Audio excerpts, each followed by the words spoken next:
Rais wa Tanzania Samia Suluhu Hassan amemteua aliyekuwa waziri wa fedha Mwigulu Nchemba kuwa waziri mkuu wa nchi hiyo. Sasa Dr. Nchemba amekuwa waziri wa fedha tangu mwaka 2021. Mwigulu Lameck Nchemba alizaliwa miaka 50 iliyopita katika wilaya ya Iramba mkoani Singida. Alikuwa mwanauchumi wa Benki Kuu ya Tanzania. Utaalamu wake wa uchumi alipata kupitia mafunzo yake katika Chuo Kikuu cha Dar es Salaam, kuanzia shahada ya kwanza hadi uzamifu.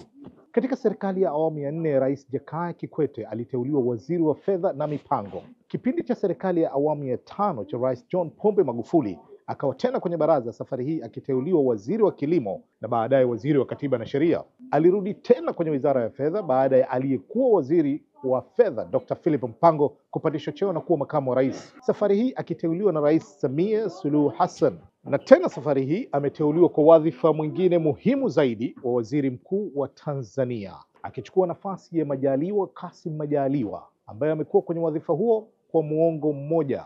Mwigulu Lameck Nchemba amekuwa mbunge wa jimbo la Iramba Magharibi tangu mwaka 2010.